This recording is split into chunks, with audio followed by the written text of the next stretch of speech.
جب بندہ اپنی مشکلات، مہمات، پریشانیوں میں اللہ رب العزت کی بارگاہ میں دعا کے ذریعے رجوع کرے تو بندے کو چاہیے کہ دعا مانگتے ہوئے وہ اللہ تبارک و تعالیٰ کے اسم اعظم کا وسیلہ پیش کرے۔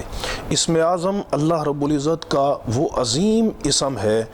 کہ جس کے وسیلہ سے بندہ جو دعا مانگتا ہے اللہ تبارک و تعالیٰ بندے کی دعا کو قبول فرماتا ہے۔ اسم اعظم کون سا ہے اس کے بارے میں مختلف احادیث ہیں، لیکن میں آپ کے سامنے اس وقت سنن الترمذی کتاب الدعوات سے 3 احادیث پیش کرنے لگا ہوں۔ امام ترمذی نے کتاب الدعوات باب جامع الدعوات عن النبی صلی اللہ علیہ وسلم اس میں نقل کیا، حدیث نمبر 3475 ہے، اور یہ حدیث ابو داؤد کے اندر بھی ہے، اور امام ابن ماجہ نے بھی کتاب الدعا کے اندر اس حدیث کو نقل کیا ہے۔ نبی کریم علیہ الصلوۃ والسلام نے ایک آدمی کو سنا وہو یقول، اور وہ یوں دعا مانگ رہا تھا، اللہم انی اسألک بانی اشہد انک انت اللہ لا الہ الا انت الاحد الصمد الذی لم یلد ولم یولد ولم یکن لہ کفوا احد۔ اے اللہ، میں تجھ سے سوال کرتا ہوں اس بات پر کہ میں گواہی دیتا ہوں کہ بے شک تو ہی اللہ ہے، تیرے سوا کوئی مستحق عبادت نہیں، تو تنہا ہے، تو صمد ہے، بے نیاز ہے، اور نہ تو کسی کا بیٹا ہے نہ تو کسی کا باپ ہے، ولم یکن لہ کفوا احد، اور کوئی تیرا ہمسر نہیں ہے۔ تو ان کلمات کے ساتھ اس بندے نے اللہ کی بارگاہ میں دعا مانگی تو نبی کریم علیہ الصلوۃ والسلام نے ارشاد فرمایا، والذی نفسی بیدہ لقد سأل اللہ باسم الاعظم، فرمایا اس ذات کی قسم جس کے دست قدرت میں میری جان ہے، بے شک اس بندے نے اللہ رب العزت سے اسم اعظم کے وسیلے کے ساتھ دعا مانگی، اور یہ ایسا اسم اعظم ہے کہ الذی اذا دعی بہ اجاب، کہ جب اس اسم اعظم کے ساتھ اللہ رب العزت سے دعا مانگی جائے تو وہ قبول فرماتا ہے، وَإِذَا سُئِلَ بِهِ أَعْطَى، اور اس اسم اعظم کے وسیلے سے جب سوال کیا جائے تو اللہ تبارک و تعالیٰ اس بندے کو عطا فرماتا ہے۔ یہ سنن الترمذی میں ہے، ابو داؤد میں ہے، ابن ماجہ میں ہے، اور یہ حدیث سند کے اعتبار سے حسن ہے۔ دوسری حدیث جو سند کے اعتبار سے صحیح ہے، امام ترمذی نے ہی اس حدیث کو نقل کیا ہے اور امام ابو داؤد نے بھی نقل کیا ہے۔ حضرت اسماء رضی اللہ تعالیٰ عنہ روایت کرتی ہیں کہ نبی کریم علیہ السلام نے فرمایا، اسم اللہ العظم، فرمایا اللہ رب العزت کا جو اسم اعظم ہے وہ فی ہاتین الآیتین،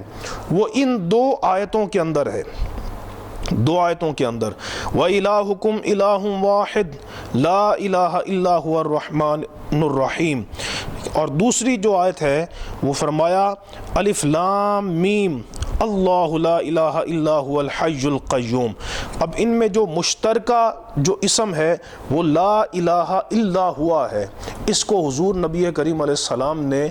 اسم اعظم قرار دیا ہے کہ اس کے وسیلہ سے دعا قبول ہوگی۔ ایک اور حدیث کے اندر موجود ہے، نبی کریم علیہ السلام نے ایک بندے کو سنا کہ وہ اللہ رب العزت کی بارگاہ میں یہ دعا مانگ رہا تھا مسجد کے اندر، یہ بھی سنن الترمذی کے اندر موجود ہے اور ابن ماجہ شریف کے اندر بھی ہے کہ حضور نبی کریم علیہ السلام نے ایک آدمی کو سنا کہ وہ یوں دعا مانگ رہا تھا، اللہم لا الہ الا انت المنان بدیع السماوات والارض ذی الجلال والاکرام۔ ان کلمات کے ساتھ وہ دعا مانگ رہا تھا تو حضور نبی کریم علیہ السلام نے فرمایا، تدرون بما دعا اللہ عز وجل، فرمایا تم جانتے ہو کہ اس نے کن کلمات کے ساتھ اللہ سے دعا مانگی ہے؟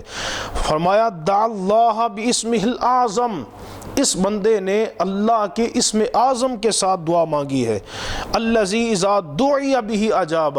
کہ جس کے ساتھ اللہ سے دعا مانگی جائے تو وہ قبول فرماتا ہے، وَإِذَا سُئِلَ بِهِ أَعْطَى، اور جب ان کلمات کے ساتھ اللہ رب العزت سے مانگا جائے تو اللہ رب العزت وہ عطا فرماتا ہے۔ تو ہمیں چاہیے ہم دنیا اور آخرت کی خیرات کا اللہ رب العزت سے ہم اس کی دعا مانگیں اور دعا میں ہم اس کے اسم اعظم کا وسیلہ پیش کریں جن سے ہماری دعاؤں کی قبولیت اللہ کی بارگاہ میں بہت بڑھ جائے گی، چونکہ اس کے اسم اعظم کی اللہ کی بارگاہ میں بڑی قدر ہے، اور جب اس کا وسیلہ پیش کریں گے تو انشاءاللہ تعالی اللہ تبارک و تعالی اپنے فضل و کرم سے ہماری دعاؤں کو اپنی بارگاہ میں قبول فرمائے گا۔ وآخر دعوانا ان الحمد للہ رب العالمین۔